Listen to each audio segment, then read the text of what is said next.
Hi again. It's our Sunday school class for Sunday, January 24th. Here we are, still searching and learning about Epiphany.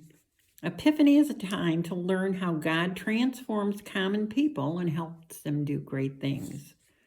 During the season of Epiphany, we hear stories of God asking people to perform important tasks. These are known as call stories. And call stories is a way of communicating. That's why they're called call stories. And think about how God communicated with people. He communicated in really wild ways.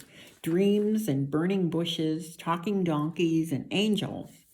God's messages can confuse, even terrify us.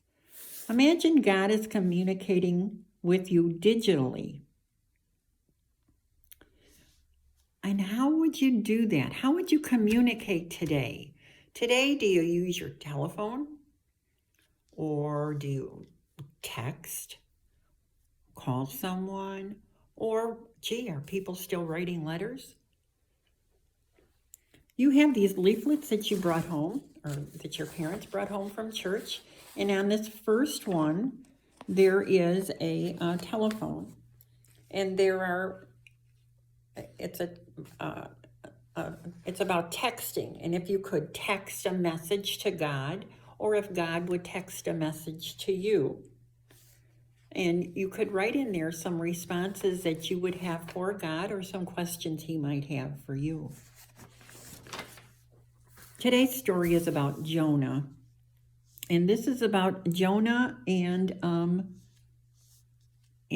going to Nineveh. In Jonah 3, verses 1 through 5, the word of the Lord came to Jonah. This is the second time. The first time, it was when Jonah went to sea. If you recall the story of him, Jonah and the fish. But this is the second time he went to Nineveh, that great city. And God told him to proclaim to it the message that I tell you. So Jonah set out and went to Nineveh according to the word of the Lord. Now Nineveh was an exceedingly large city, a 3 days walk across. Jonah began to go to the city, going a day's walk, and he cried out, 40 days more, and Nineveh shall be overthrown. And the people of Nineveh believed God. They proclaimed a fast, and everyone, great and small, put on a sackcloth. Now, a sackcloth was a heavy garment made of goat's hair, and it was worn when people were repenting, when they were asking for forgiveness, or if they were sad and they were mourning. Sackcloth was very uncomfortable to wear. So now as we read in verse 10, when God saw what the people of Nineveh did, how they turned from their evil ways, God changed his mind about the calamity that he said he would bring upon them, and he did not do it. So it's a great ending to this story, how the people believed in God and they did the right thing. So Jonah was initially reluctant to go to Nineveh. Why do you think he eventually went there? Do you think the Ninevites were reluctant to listen to Jonah? Yeah, Jonah was a character. How did the Ninevites respond to the word of the Lord? Well, as we were told, they changed their ways, which was a good thing. As we learned from the story, there are times when people have been reluctant to listen to God. Like Jonah, we are sometimes reluctant to do things that could help other people. So you have little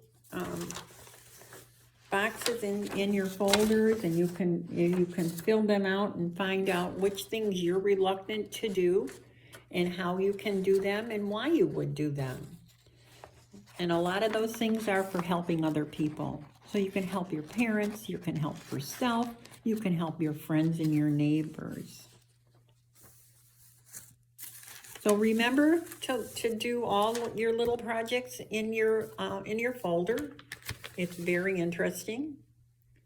And we will just review what we did today. And today we learned that God called Jonah to a difficult task that he was very reluctant to do. Eventually, Jonah obeyed God, and the people of Nineveh responded by repenting. Think about what task that God is asking you to do.